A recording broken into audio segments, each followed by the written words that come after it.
बिस्मिल्लाहिर्रहमानिर्रहीम, अस्सलाम वालेकुम। मैं हूं हिना नियाजी और मेरे साथ हैं चौधरी इरफान ज़हीर। हम आपको सुनो न्यूज़ की पीएसएल स्पेशल ट्रांसमिशन में खुशामदीद कहते हैं। पीएसएल सीज़न 9 अब एलिमिनेटर राउंड में दाखिल हो चुका है और टीम्स के दरमियान ट्रॉफी की जंग जारी है। आज एलिमिनेटर 2 में पेशावर ज़ल्मी और इस्लामाबाद यूनाइटेड मध्य मुकाबले आने वाले हैं। हर गुजरते दिन के साथ एक एक्साइटमेंट जो है ना वो बढ़ती जा रही है और इस बार पीएसएल एडिशन का हकदार कौन होगा, सब यही सोच रहे हैं। और क्योंकि माजी में क्वालिफायर में शिकस्त खाने वाली टीम या फिर एलिमिनेटर जीतने वाली टीम बाजी मार चुकी है, तो आज का ये जो मैच है ये भी अगेन इज़ वेरी इंपॉर्टेंट। और जब हम ट्रॉफी की बात करते हैं तो सबकी अब नजरें जो है ना उस पर ही हैं और सब फाइनल का भी बहुत शिद्दत से इंतजार है। दोनों के बड़ा इंटरेस्टिंग स्टैट्स हैं। और अगर हम पेशावर ज़ल्मी की जिस तरह बात की कि वाइड साइड है जिसने हमेशा 9 के 9 सीज़न में क्वालिफाइंग राउंड में क्वालिफाई किया, ये बहुत बड़ी अचीवमेंट है। इसी तरह इस्लामाबाद यूनाइटेड की बात करें तो लास्ट 5 सीज़न में ये राउंड में तो आते हैं बट फाइनल तक नहीं पहुंच पाते, तो कहीं ना कहीं इनसे मिस्टेक कुछ हो रही है। तो ये आज कोशिश करेंगे कि हम जीतें और फाइनल तक आ सकें। अच्छी चीज़ ये है इनके लिए कि ये जीत के साथ आ रहे हैं, ये एलिमिनेटर 1 में जीत के आए हैं। ज़ल्मी के लिए थोड़ा सा ऑब्वियसली कहीं ना कहीं उनके माइंड के अंदर ब्लॉक होगा, डेंट होंगे कि वो लास्ट मैच जो है क्वालिफायर का वो मुल्तान सुल्तान से हार के आए हैं। तो ये ऑब्वियसली आज देखना पड़ेगा कि क्या टीम कम्बिनेशन लेके आते हैं, अप्रोच क्या होती है। जो मैं कैप्टन की गेम अवेयरनेस की बात करता हूँ ये बहुत मैटर करेगी आज, और वो किस तरह मैदान में अपनी प्लानिंग के साथ आते हैं, सब पे आज डिटेल में बात करेंगे। हमारे पैनलिस्ट हमें पूरे पीएसएल में हमारा पार्ट होते हैं हमें ज्वाइन कर चुके हैं। सबसे पहले अस्सलाम वालेकुम इंजी भाई। जी वालेकुम ठीक ठाक है, खैरियत से आप? जी बिल्कुल ठीक। आलिया भी ज्वाइन कर चुके हैं, अस्सलाम वालेकुम जी। वालेकुम सलाम। इजहार भाई भी आपका भी बहुत शुक्रिया, अस्सलाम वालेकुम जी। वालेकुम अस्सलाम। और हमारे साथ खास मेहमान भी मौजूद हैं, हसन निसार साहब, अस्सलाम वालेकुम, कैसे हैं आप? वालेकुम सलाम। फरीदा फारूकी साहब, आप कैसी हैं? अस्सलाम अब वालेकुम। मेरे लिए ये ना कहना कि जहाँ भी रहते हैं तय पे रहते हैं। अब मेरी तबीयत बाय डिफॉल्ट ऐसी है, मैं क्या वैसे ये क्या आप मतलब हमने आपको नहीं देखा कभी आप स्माइल करें या कभी आप वो जो प्लेजेंट किस्म की एक पर्सनालिटी होती है, मैं वो तो नहीं कहूँगी वो आपकी नहीं है, लेकिन वो अच्छी होती है। अगर आप स्माइल करें या आप लोगों के चेहरों पर मुस्कुराहटें बिखेरें, चले वो भी ना करें लेकिन खुद तो मुस्कुरा लिया करें। कौन सा बिल आ रहा है आपका? थोड़ा सा मुस्कुराऊंगा बेटर, एटलीस्ट फ्रेम अच्छा आया है। अच्छा खरीदा जी, आप कैसी है? लगता है आपको रोजा लग रहा है? मैं बिल्कुल ठीक हूँ, मैं बस इनकी वजह से बोर हो जाती हूँ। आज हालांकि कल कहा भी था कि एक को बुलाइएगा या मुझे या इन्हें, आज आपने फिर दोनों वो को गए ही नहीं है, रात किधर ही बैठे, तो हम क्या करते हैं? थे क्या करते हम? आप यहीं पे बैठे हुए। मेरा जरूरी काम था और मैंने कलम लिखने होते हैं, तुम्हारी तरह शोधापन नहीं करता मैं। वो इंजी भाई के ड्रामा ऊपर करती है, हम लेट हो रहे हैं, ये वो तेजी बिना वजह की फजूल किस्म शोधापन। अच्छा, मुझे जहर लगता है। उनसे इंजी मत भाई के लड़ें। ऊपर बुक लिख रहे थे तो इंजी भाई ने अपना बताया तो है नहीं, वैसे ही कोशिश कर रहे थे लिखने के लिए, कुछ लिखा भी है शायद इन्होंने। मैंने लिख लिया है, ये मेरा नाम इंजमाम है। मैं पाकिस्तान के लिए बड़ी खिदमत दे चुका हूँ। बाकी किताब आप खरीदेंगे तो सारी कहानी फिर पता चलेगी। अच्छा वैसे लॉन्च कब होगी? हमारे यहाँ जो शादियाँ होती हैं, फैमिलीज में इकट्ठे होते हैं, तो मैंने देखा कि इस तरह के बुजुर्गों को बहुत इग्नोर किया जा रहा होता है। तो उनकी इसी आदत की वजह से कि ये बहुत अजीब और गरीब किस्म की और बड़ी गंदी गंदी गालियां भी दे रहे होते हैं सॉरी। है ना, आपके शो में मेरे साथ जो कुछ हो रहा है मैं आपसे ना आजू। अच्छा अजीब की तो बात ठीक ही, लेकिन गरीब नहीं है, पैसा बहुत है इनके पास। अब इंसान को दिल से अमीर होना चाहिए। जी आप सही कह रही हैं, बिल्कुल। आप भी सर वैसे देखिए, आप आपस में आर्ग्यू मत किया करें, आप भी हमारे लिए रिस्पेक्टेबल हैं, she is also very honourable for us. आप ये बताइए, वैसे तो हम आई डोंट नो मुझे पूछना चाहिए नहीं पूछना चाहिए, लेकिन फिर भी हम पूछना चाहेंगे कि आप सियासत में बात करते हैं, आप लोगों के बारे में बात करते हैं, हमारे अवाम के मसाइल को हाईलाइट करते हैं, क्या आपका स्टांस है मोहब्बत के बारे में? और क्या कभी प्यार हुआ, किसी से मोहब्बत हुई? भाई क्या हुआ? मुझे ऐसा लग रहा है जिस तरह उन्हें बदबू आ रही है। देखिए बात बड़ी सादा है, मगर इतनी भी इंजी भाई सादा नहीं है। जिस तरह खुशबू को जी नाक पहचानती है, इसी तरह असर निसार मोहब्बत को पहचानता है। अच्छा, ओए, मैं मोहब्बत के दादो परदादो से वाकिफ हूँ। अच्छा वैसे मुझे इनको देख के लगता है इनको वन साइडेड हमेशा मोहब्बत हुई होगी, टू ओए, साइडेड एक तरफा मोहब्बत की ताकत ही कुछ और होती है। होए होए। सही बात। अच्छा वैसे ये अच्छा सही वैसे कह रही है पाकिस्तान में ना इरफान एक तरफा मोहब्बत करने वाले बहुत ज्यादा लड़के, मैं कहती हूँ इनका एक अलग मुल्क भी बनाया जा सकता है। साहब। That is so true वैसे। ये आपकी जो हीर थी, ये माईवाल की मंगेतर थी।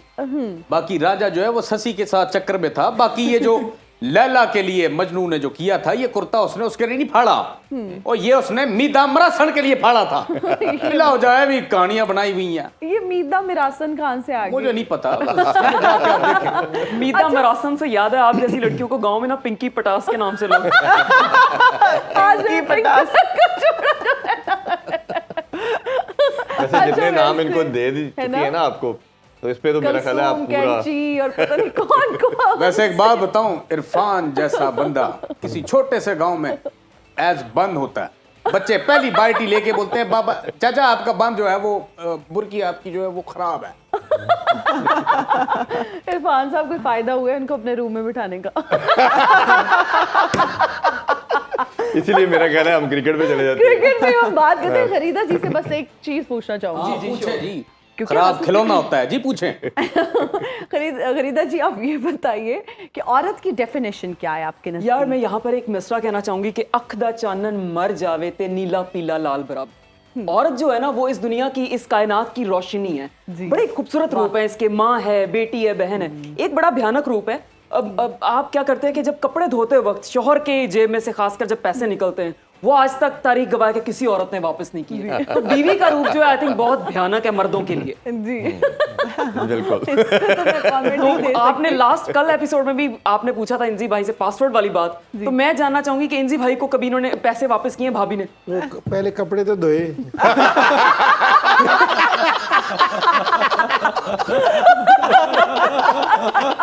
बहुत अच्छे, बहुत अच्छे। बल्कि उल्टा सवाल कर रहे हैं कि आपको दिए उन्होंने।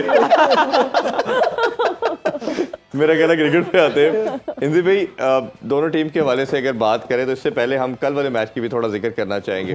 इस्लामाबाद यूनाइटेड अपनी पीक पे जा रहा है, मोमेंटम उनको मिल रहा है और बड़ी शानदार परफॉर्मेंस। और ख़ास तौर पे अगर हम बात करें तो जिस तरह हमने देखा कि मनरो नहीं थे और गप्टिल को अपॉर्चुनिटी मिली, बड़ी शानदार है, उन्होंने इनिंग्स के लिए एक प्लेटफॉर्म प्रोवाइड किया। आप कैसे देखते हैं उनकी ओवरऑल परफॉर्मेंस को? गाड़ी अगर तेज चल रही हो ना तो उसका रिवर्स गियर लग जाए तो खराब हो जाती है। ये हमारे साथ यही हो रहा है। Yes.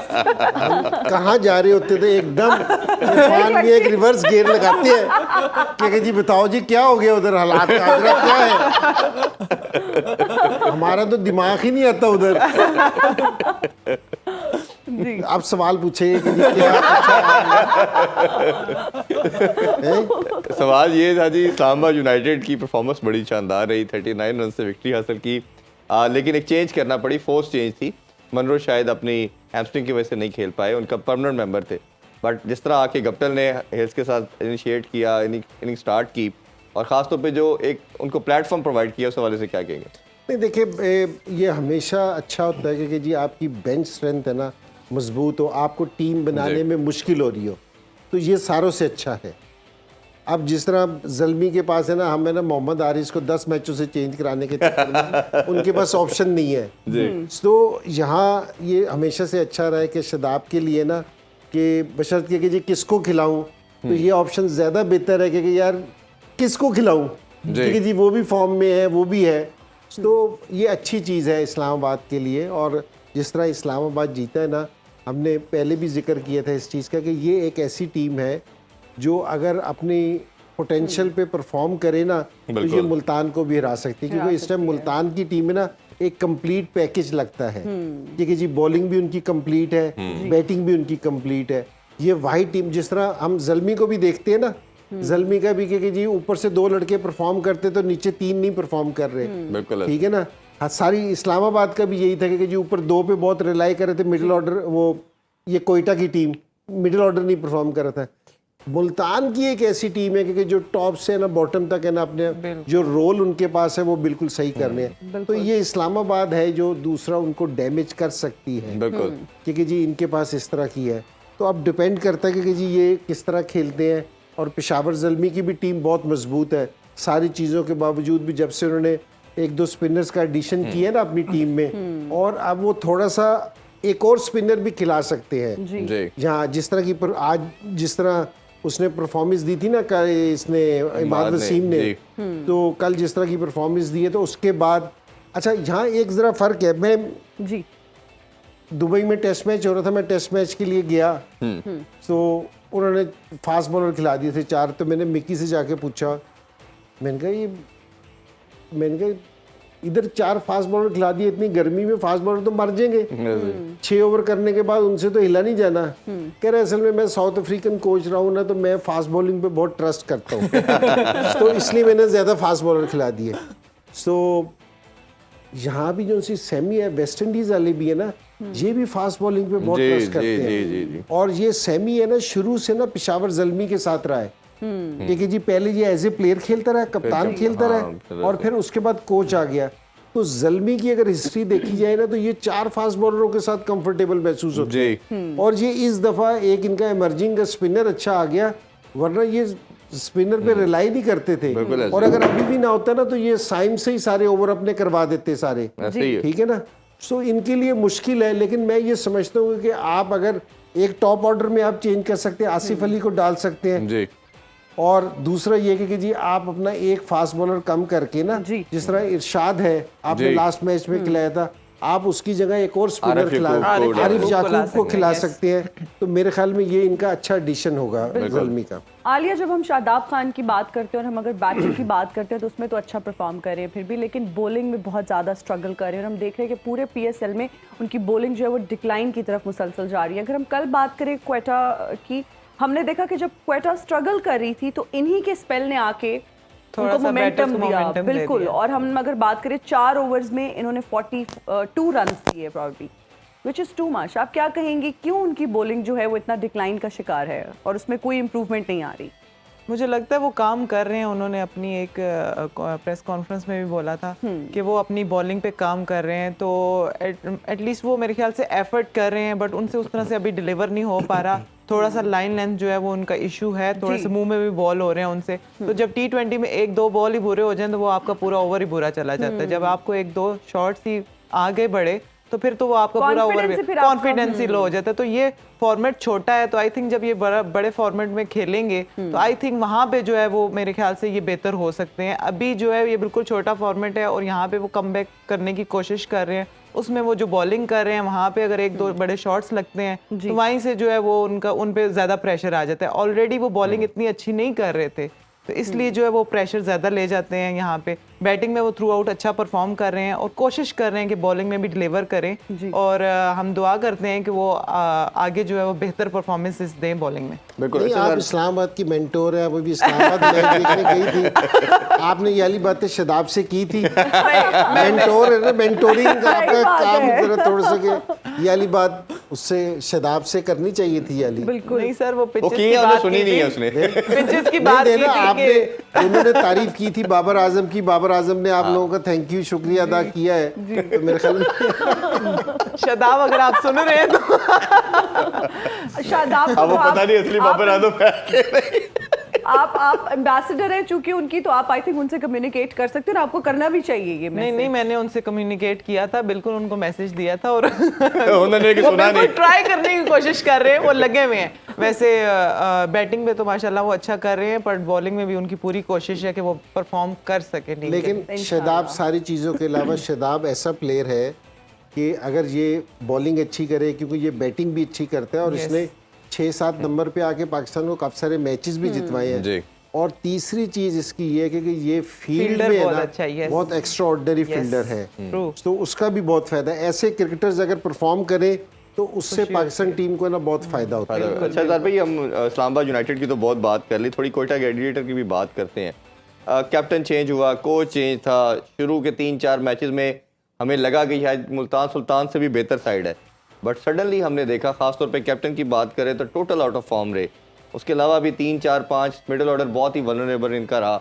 क्या बेसिक एरिया समझते हैं कि इनकी टीम में कभी वो एक बैलेंस बन ही नहीं पाया, और जो एक विनिंग मोमेंटम होता है, और ये डिक्लाइन की तरफ एक नोज डिप जाता रहा इनका? आई थिंक इन्होंने स्टार्ट अच्छा किया था। अगर हम लास्ट सीजन से कंपेयर करें तो लास्ट सीजन क्वेटा का बहुत ही पुअर परफॉर्मेंस थी।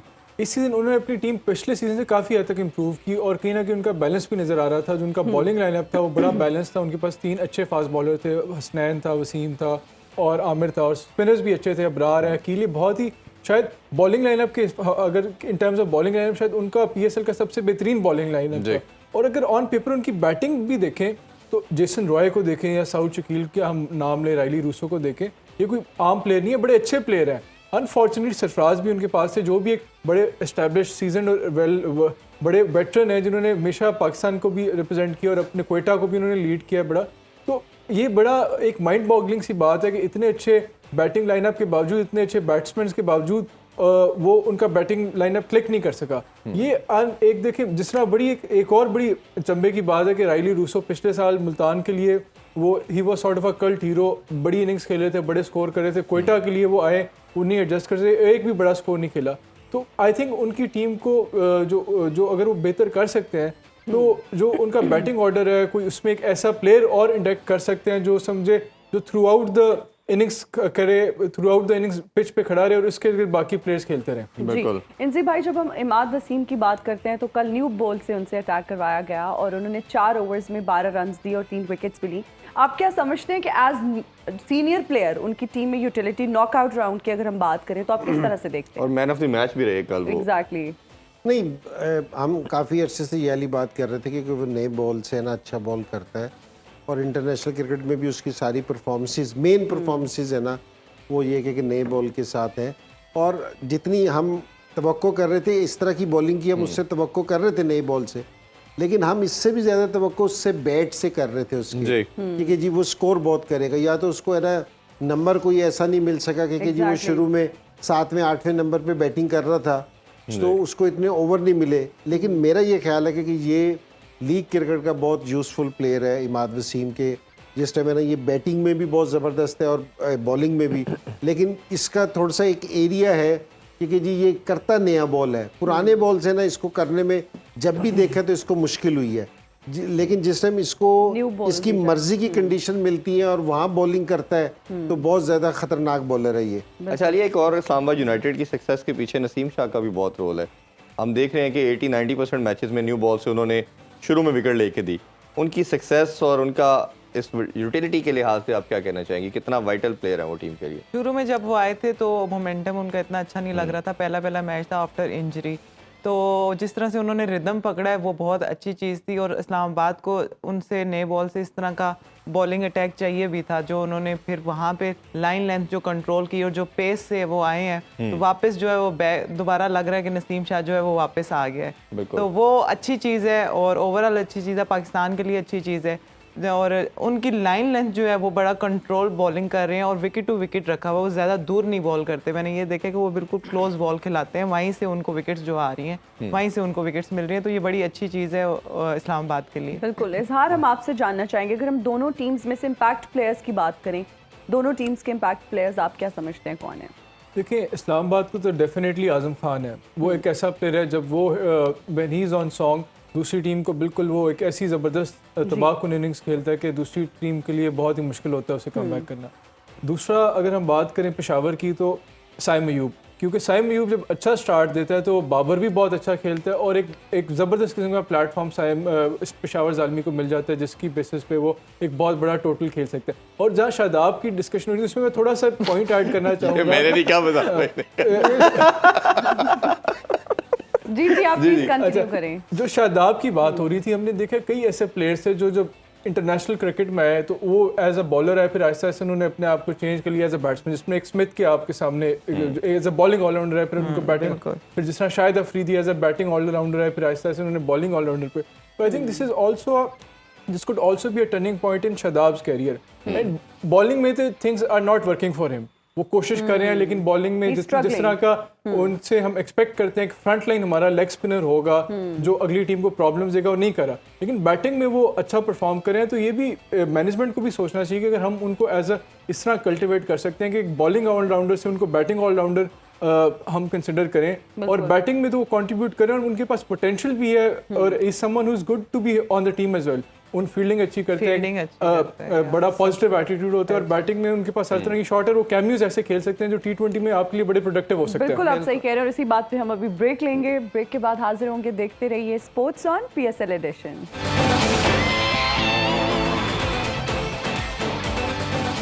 Welcome to sports on PSL edition. जी, अगर इंसी भाई अगर दोनों टीम के हवाले से डिस्कशन करेंगे, आज जो बड़ा मैच है एलिमिनेटर 2 की बात करें, क्या लगता है कि दोनों के अगर कप्तानी का हम मेथड देखते हैं, शदाब बहुत अग्रेसिव है, बाबर की बात करें तो थोड़ा कूल एंड कंपोज है, किसका मेथड आपको लगता है कि पीएसएल में ज़्यादा सक्सेसफुल है, और आज के गेम प्लान के हवाले से क्या कहना चाहेंगे आप? अच्छा, पहले मैं ये काफ़ी दफ़ा सुन चुका हूँ वैसे कि शदाब बहुत एग्रेसिव है। मैंने नहीं देखा उसने कोई 2-4 लोग मार दिए हो या कुछ कर दिया हो या कोई ऐसी चीज़ हो जो मुझे एग्रेशन दिख रही हो। मेरे ख्याल में एक नॉर्मल कप्तानी करता है वो। और वन डायमेंशनल किस्म की अप्रोच है, सारे जो प्लेइंग 11 भी अगर आप देखें बैटर भी तो अटैक के लिए जाते हैं। नहीं, ऐसा मेरी सोच इससे बिल्कुल अपोजिट है। अगर पिछले हम लास्ट गेम की भी देखी जाए तो जो उनकी बैटिंग की अप्रोच है बिल्कुल नॉर्मल थी।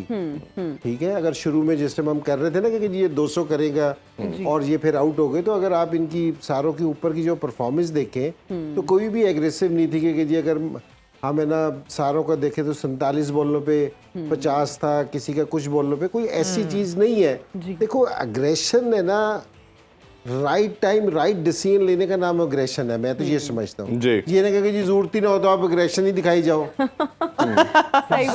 ये इसको एग्रेशन नहीं कहते, इसको बेवकूफ़ी कहते हैं। मैं इसको वो कंसीडर नहीं करता इस चीज़ को। लेकिन मेरा ये ख्याल है कि जो शदाब की कैप्टनसी है वो बेहतर करता है। मैंने आपसे पहले भी एक दफ़ा जिक्र किया था, जिस टाइम मैं मिकी आर्थर और मैं जिस टाइम काम करते थे बोर्ड के लिए, तो मैं उससे पूछता था, मैंने कहा कि जी सरफराज के बाद हम किसको कप्तान देख सकते हैं, तो वो कहता था कि शदाब में ना सेंस है जी। तो आप है ना ये जिस टाइम ये एग्रेशन वाली बात करते हैं ना कि जी एक ही तरह की क्रिकेट खेलता है, तो आप उसको बहुत लिमिटेड कर देते हैं एक आदमी को। वैसे उसने अपनी कई प्रेस कॉन्फ्रेंस में भी कहा कि हमारा यही मेथड हमें सूट करता है और हम कोशिश करते हैं कि अडॉप्ट करें। उससे कहोगे जी लगता नहीं है, आप कह ही जा रही हो लेकिन आप वाली चीज करते नहीं हो। जब उन्होंने 228 भी प्रॉब्ली जब चेस किया था तो उन्होंने कहा हमें ये सूट करता है स्टाइल। 228 पे तो आप ठक्का नहीं लगा सकते। अगर 228 के बाद आप ये वाली स्टेटमेंट दे रहे हो कि जी हम तेज खेलते हैं, तो मेरे ख्याल में वो एक दफा मैं तेज तो खेलना पड़ा ना उनको। मैं एक दफ़ा मुल्तान में हमारा इंडिया से टेस्ट मैच था, हम एक इनिंग्स और कोई 190 रन से हार गए। तो मैं नाम नहीं लेता, बुरी बात हो जाएगी। एक पाकिस्तान के बड़े कप्तान ने कहा कि बहुत बुरा खेल के हारे हैं। तो मैंने कहा कि यार एक इनिंग्स और 190 रन से हार गए, तो अब तुम ये बता रहे हो कि बुरा खेल लिया। मैंने कहा मुझे ये बताओ कि निकलना कैसे है यहाँ से। अब 200 आपने 40 चेज करना है तो आप कह रहे हो कि हम तेज खेल लिए, तो और क्या स्लो करके चेज करना था। तो आप है ना जो आप कह रहे होते हो वो आपको है ना, तो अगर कप्तानी अग्रेशन नहीं है, लेकिन ठीक है कप्तान कि जी सही कप्तानी करता है कि जी अपने बेहतरीन कप्तान वो है कि जो अपने प्लेयर्स को बेहतर तरीके से यूटिलाइज कर सके। सो अब इसने जिस तरह इमाद वसीम की बात कर रहे थे, इस दफ़ा इसने इमाद वसीम को अच्छा यूटिलाइज किया, अपने दूसरे प्लेयर्स को अच्छा यूटिलाइज किया, तो बड़ा अच्छा है क्योंकि इसको अब जो इसके पास प्लेयर्स आए थे ना, क्योंकि इस्लामाबाद के काफ़ी सारे प्लेयर्स चेंज हुए थे, तो चेंज होने के बाद जो आया था, अब इनका कम्बिनेशन हर मैच के बाद बेहतर से बेहतर होता जा रहा है। तो ये उसको अपने सारे ना प्लेयर्स को सही यूटिलाइज कर रहे हैं। अच्छा, और जो बाबर है, बाबर अब दूसरा साल है उसको करने की, कैप्टनसी कर रहा है अपने उधर पेशावर की, तो उसकी भी ठीक है। तो अगर वो कोई अच्छा काम होता है तो वो तो मैनेजमेंट का है ना। और वो तो क्रेडिट ही मैनेजमेंट का है, मैनेजमेंट का है। तो बाकी लेकिन ये कि जी दोनों एक्सपीरियंस कप्तान हैं, तो अपने कप्तानी काफ़ी अरसे से कर रहे हैं। ये इस्लामाबाद के लिए काफ़ी अरसे से कप्तानी कर रहे हैं, और बाबर ये है कि जी इंटरनेशनल में भी और ज़ल्मी से भी अब दूसरा साल है, पहले कराची की भी करता रहा, उसको भी एक्सपीरियंस है। अब ये है कि जी आप है ना ऑन द डे है ना, आप इसको किस तरह लेते हैं कि जी आप अपने नर्व्स को किस तरह कंट्रोल। चलें इसको इस तरह फ्रेम कर लेते हैं कि ज़ल्मी की मैनेजमेंट जो है वो हमें हसीबुल्लाह और मोहम्मद हारिस को खिलाने पे बड़ी परसिस्टेंट है, तो वो कैसे चेंज करेंगे? मैं हमेशा जो ग्राउंड में है ना, अगर हारती है टीम तो बाबर को ही हम पकड़ेंगे, और अगर जीतती है तो क्रेडिट भी उसी को देंगे, ठीक है ना। और अगर शदाब, अगर ये इस्लामाबाद जीतती है तो शदाब को क्रेडिट जाता है, हारती है तो प्रेशर भी शदाब को ही लेना पड़ेगा। तो अब हम इस चीज़ से, ज़ल्मी के बाबर के इस डिसीजन से एग्री नहीं करते कि जो मोहम्मद हारिस को खिला रहा है और हसीबुल्लाह को 4 पे भेज रहा है। हम ये समझते हैं, और मेरे ख्याल में हो सकता है कि हमें देखने को भी ये मिले आज कि जी हम है ना हसीब को नंबर 3 पे देख रहे हो और आसिफ अली शायद हो सकता है कि जी खेल भी रहा हो। तो कुछ चीज़ें हैं कि जी आपको सीखने वाली हैं, बिल्कुल कुछ इम्प्रूवमेंट वाली हैं, दोनों जगह हैं। जिस तरह हम बड़े अरसे से शदाब के मुतालिक कह रहे थे कि जी इमाद को ऊपर बॉलिंग करवाओ, कि नया बॉल इससे ही शुरू करवाओ, तो आज करवाया तो उसने पे ऑफ किया। तो कुछ चीज़ें हमारी भी हैं, कुछ उनकी अपनी भी होती है। बिल्कुल ऐसे ही। बिल्कुल। आलिया, हम आपसे जानना चाहेंगे, Peshawar Zalmi and Islamabad United, what do you think, इसका कॉम्बिनेशन बेहतर है और फिर किस कॉम्बिनेशन के साथ जाना चाहिए?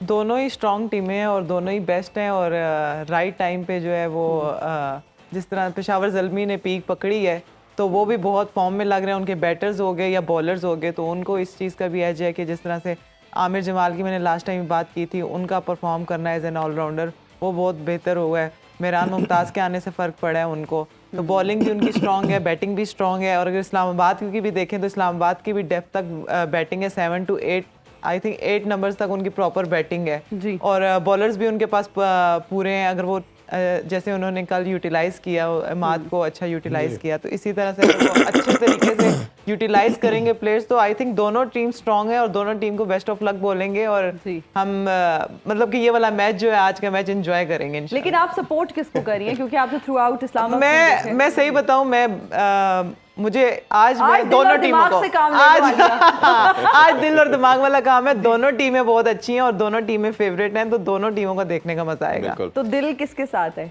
यार दिल तो इस्लामाबाद के साथ है पर दिमाग बाबर की तरफ जा रहा है। अच्छा, पेशावर की तरफ नहीं है। पेशावर की तरफ बाबर लाइक बाबर सपोर्ट मतलब अपनी टीम को जिस तरह वो लेकर गया है। इसी भाई आप सही कह रहे हैं। ये तो बड़ा टेक्निकल बात होगी। हाँ, बहुत बारीक बात पकड़ी है एनजी भाई ने, वैसे ऐसे ही। सही कह रहे हैं। नहीं है ना, लास्ट मैच में हुई थी ना बात कि बाबर जिस तरह टीम को लेके चल रहे हैं, जिस तरह वो स्कोर कर रहे हैं और इंस्टाग्राम पे भी बड़ी फॉलोइंग हम देख रहे हैं। बिल्कुल।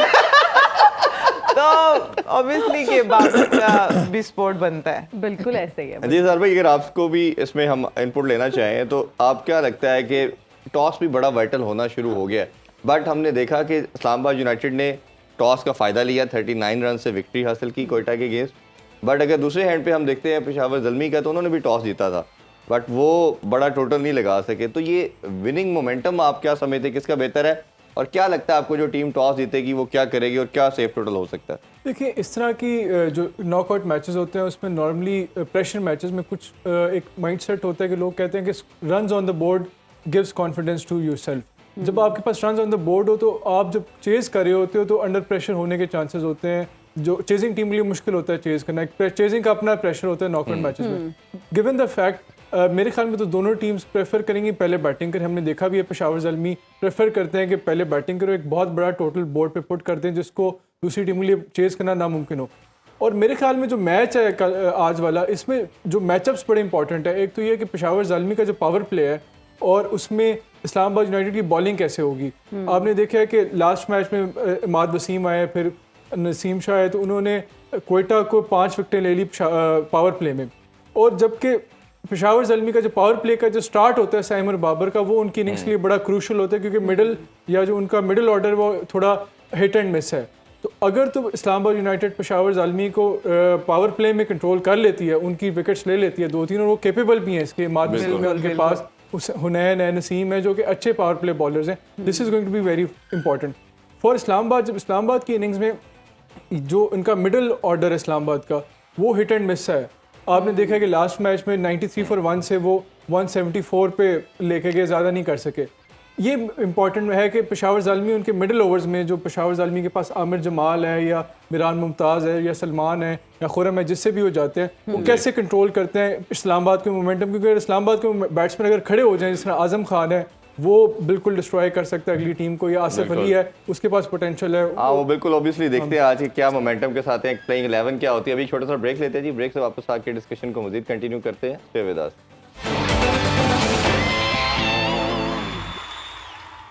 And we are right back after the break. You're watching Sports on PSL Edition. Hasan Nisar साहब, वैसे शेर व शायरी से भी आपको लगाव है, कोई ऐसा शेर सुनाएं कि सब यहाँ पे दंग रह जाएं। एक शेर है बड़ा प्यारा है। इरशाद। मैं कहता हूँ कि उस बंदे ने दरिया को कूजे में बंद कर दिया। वाह वाह वाह वाह। तबाह कर गई पक्के मकान की ख्वाहिश, और तबाह कर गई पक्के मकान की ख्वाहिश। मैं अपने गांव के कच्चे मकान से भी गया। ओए ओए, क्या जालिम बात कह दी अभी तक वो की तो आपके जोर के बोलने से गिर गया होगा कच्चा। शेर में इंजी भाई, शेर में अगर वजन ना हो वो शेर ही कैसा। इसलिए तो कच्चा मकान गिरा कि वजन ज्यादा था। अच्छा हसन निसार साहब, वैसे तो आपने जिंदगी में बहुत बड़े बड़े कारनामे सरंजाम दिए ही होंगे, आई एम श्योर, लेकिन कोई ऐसी ख्वाहिश हो जो अभी तक पूरी ना हुई हो, कोई ऐसा काम जो आप करना चाहते हैं लेकिन आपसे हुआ ना हो? पिंकी, बात ये है ओके व्हाटएवर, कि जिंदगी उतार चढ़ाव आप कॉटन कैंडी कह दें, आई थिंक दैट्स बेटर। एडी भी नहीं तू। जिंदगी उतार चढ़ाव का हिस्सा है। मेरी भी ख्वाहिश है, मैं भी चाहता हूँ जी। कोई मुझे रांझा कहे। What? मेरी भी ख्वाहिश है कि मैं हीर की मज्जों की पूंछले खाऊं। मेरा भी दिल चाहता है ओए कोई मुझे वट्टे मारे। वैसे मेरा मैं, भी मैं यहाँ पे आपको बताना चाहूंगी क्योंकि मैंने अपनी जिंदगी जो है गांव में गुजारी, पूंछलों पे गोबर लगा हुआ होता है। मेरा भी दिल चाहता है ओए कोई मेरा भी कुर्ता फाड़े। ओए मेरा भी दिल चाहता है कोई सारी मुझे आपकी वट्टे मारे। ख्वाहिशात पूरी कर देते हैं, जितनी आपने बताई है सारी पूरी कर देते हैं। वेरी मच डूएबल, हाँ, कोई वेरी मच मसला नहीं डूएबल है। इन पाकिस्तान, आई थिंक। हजारों ख्वाहिशें ऐसी। बस हीर के अलावा बाकी सारी पूरी हो जाएगी। वैसे आपका कोई दोस्त है? दोस्ती अब मेरी दोस्त सिर्फ मेरी किताबें हैं। अच्छा, सिर्फ बैठ के मुझे देखती रहती हैं। जी। मैं उनसे बात करता हूँ, मुझे जवाब नहीं देती। मेरा ख्याल है फेसबुक के अलावा कोई आपकी बुक दोस्त नहीं है। क्या अजीब बात कर रहे हैं। अब ऐसी जबरदस्त बात आ रही है, शो के बाद बताऊं। हाँ जी, जब इनके रूम में जाना तभी बताना, प्लीज ऑन स्क्रीन मत बता दीजिएगा। अच्छा आप ये बताइए कि मैम आप क्या समझती हैं इंसान में मैच्योरिटी कब आती है, कैसे आती है? देखो जिंदगी जो है ना वो इंसान को बड़े डिफरेंट कलर्स दिखाती है। आपको हर मकाम पर एक नया इम्तिहान आपके लिए तैयार होता है और लोग कहते हैं कि आप जितनी ठोकरें खाएंगे उतना आप अक्लमंद होते जाएंगे, मैच्योरिटी आएगी। लेकिन मेरा मानना ये है कि आप मैच्योर तब होते हैं जब आप ऑनलाइन शॉपिंग करना सीखते हैं। क्योंकि बड़े फ्रॉड्स होते हैं इसमें। तो जब आप इसमें पक्के हो जाएंगे तो आप प्रॉपरली एक मैच्योर इंसान बन गए। जी अच्छा सही है।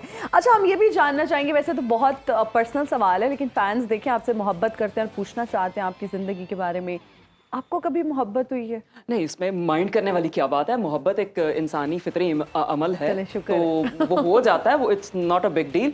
लेकिन बहुत कम लोगों को मंजिल मिलती है इश्क में ना।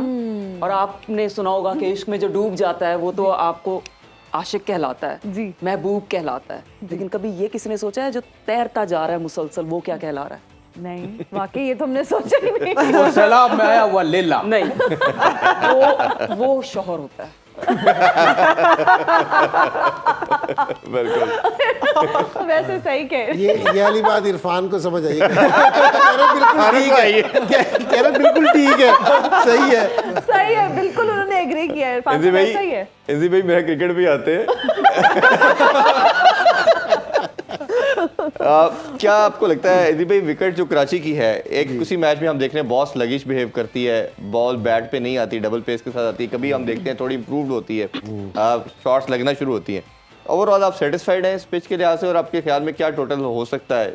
देखिए अगर आज ये पिच देखते, कल की जो पिच थी जिस पे ये मैच हुआ है, तो उस पे अगर 250 स्कोर बने हैं और हमें लग रहा है कि जी एक टाइम 200 से ज़्यादा से स्कोर होना, 200 से ज़्यादा स्कोर होना चाहिए था, तो मेरे ख्याल में पिच का कोई मसला नहीं है। अगर बाद में कोयटा अगर आउट हो गया 150 पे या 29 रन से हारा है, तो मैं उस पर पिच का फॉल्ट नहीं कहूँगा। या तो आप है ना इस्लामाबाद की बॉलिंग को क्रेडिट दे दें या कोयटा की बैटिंग को ब्लेम दें, पिच को मैं ब्लेम नहीं दे सकता, क्योंकि जी पिच बिल्कुल सही थी और मेरे ख्याल में उतनी आइडियल पिच नहीं है कि जिस पे हम तवक्को करें कि जी जिस तरह पिंडी में थी कि जहाँ 230 पे 230 चेज हुआ था, उस तरह की पिच नहीं है। लेकिन फिर भी रीजनेबल पिच है कि आप है ना अगर अच्छा खेलेंगे तो आप इधर 200 भी बना सकते हैं। तो कोई ऐसी पिच में अभी तक कोई ऐसा मसला नहीं है।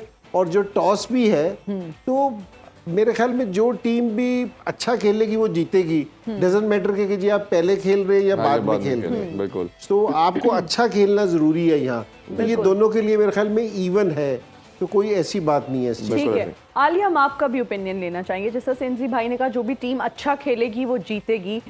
आप ये बताइए कि टॉस जीतकर टीम्स की स्ट्रैटेजी क्या होनी चाहिए और फिर सेफ टोटल आप क्या समझती हैं इस पिच पे क्या है?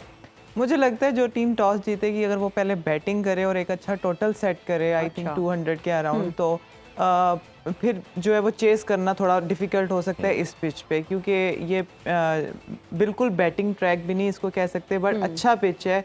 सर वाली बात ही है कि जो टीम अच्छा खेलेगी ऑन अ डे वही परफॉर्म करेगी, बट ज़्यादा चांसेस हैं कि जो टीम पहले टोटल अगर अच्छा लगा देगी तो वो टीम के ज़्यादा चांसेस हैं कि वो जा और सकती है। सेकंड पार्ट में क्योंकि ड्यू भी नहीं आ रही, बॉल Yeah. ग्रिप भी अच्छा करता है तो चांसेस। अच्छा ज़ाहिर भाई, ये जो नॉकआउट मैचेस की हम बात करते हैं, आपने जो भी पास में परफॉर्मेंसेस दी हैं वो सेपरेट हो जाता है, इसमें नर्व्स को कंट्रोल रखना कितना इंपॉर्टेंस रखता है, और आपके ख्याल में दोनों में से कौन सी ऐसी टीम है जिसके अंदर ऐसे प्लेयर मौजूद हैं जो नॉकआउट स्टेजेस में अच्छा परफॉर्म कर सकते हैं? देखिए दोनों के पास एक्सपीरियंस प्लेयर्स हैं, जिस तरह बाबर आजम है, आप उसको कहें कि उसको पास हर तरह का एक्सपीरियंस है, शादाब है इस्लामाबाद के पास बहुत ही एक्सपीरियंस है, तो ऑन द डे कौन सी टीम कितना अच्छा कंट्रोल करेगी वो मैटर करता है। और मेरे ख्याल में इस तरह के नॉकआउट मैचेस में score board on the board बड़ा इंपॉर्टेंट करता है, having score on the board बहुत मैटर करता है। जब आपके पास कोई 100 200 तो अच्छा, बहुत ही अच्छा स्कोर होगा। अगर आप 180 स्कोर भी इस पिच पे कर लो, 180 प्लस भी कर लो, और जो उसको चेस करने का प्रेशर है वो भी मेरे ख्याल में बड़ा मुश्किल होगा इस नॉकआउट फेज में, क्योंकि डेफिनेटली जो टीम इस मैच में हारेगी वो टूर्नामेंट से निकल जाएगी। बिल्कुल, मेरे ख्याल जाते हुए प्रेडिक्शन ले लें फिर। प्रिडिक्शन भी ले लें। जी जी बिल्कुल। हाँ बताएं आपसे जी। ही शुरू करेंगे। दिल और दिमाग की तो बात हो गई है मेरे ख्याल से। मैं तो पेशावर को सपोर्ट करी। जी जी भाई। नहीं पेशावर जी आलिया, इस्लामाबाद पता ही है हमें पता ही है। इस्लामाबाद। मैं इस्लामाबाद को आई एम इजहार आपसे प्रेडिक्टिंग मुझे ये उम्मीद नहीं थी।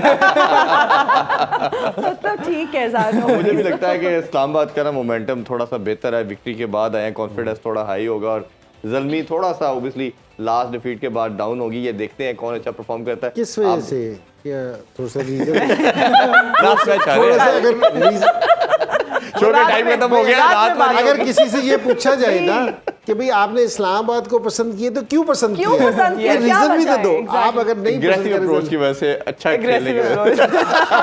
एग्रेसिव शुरू वाली ये बात इस पे हम जो क्या बात है वो रात वाली 11 बजे की ट्रांसमिशन में करेंगे। आप दोनों का बहुत शुक्रिया, आप सब मेहमानों का बहुत शुक्रिया। मुझे और हिना को दीजिए इजाजत, अपना ख्याल रखिए। अल्लाह हाफिज। पाकिस्तान जिंदाबाद।